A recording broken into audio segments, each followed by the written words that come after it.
યુનિવર્સિટીમાં ચાલતી lab ટેકનિશિયનની degree રાજ્ય સરકાર દ્વારા અમાન્ય હોય 1000 જેટલા વિદ્યાર્થીઓ અટવાઈ પડતા મુખ્યમંત્રીને આ બાબતની રજૂઆત કરાઈ છે। વીર નર્મદ દક્ષિણ ગુજરાત યુનિવર્સિટીમાં લેબ ટેકનિશિયનનો અભ્યાસ ચાલે છે। જોકે આ ડિગ્રી રાજ્ય સરકારમાં અમાન્ય હોય જેના કારણે 1000 જેટલા વિદ્યાર્થીઓ અટવાઈ પડતા બીએસસી મેડિકલ ટેકનોલોજી ડિગ્રી નોકરીમાં અન્ય માન્ય ગણવા માટે મુખ્યમંત્રીને રજૂઆત કરાઈ હતી।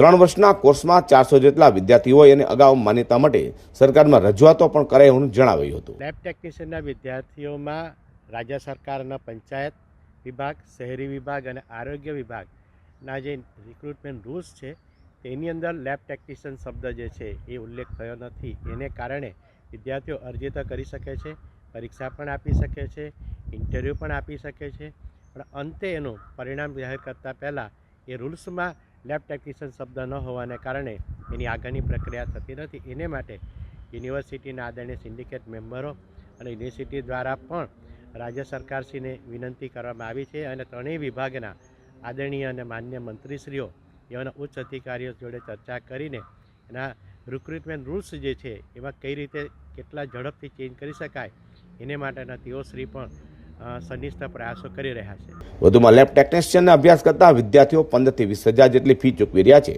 અને લેબ ટેકનિશિયન માટે સરકારી નોકરી મળી શકતી ન હોય જેના કારણે વિદ્યાર્થીઓમાં રોષ પણ જોવા મળ્યો છે। અઝર કુર્સી સાથે પ્રકાશવાળા।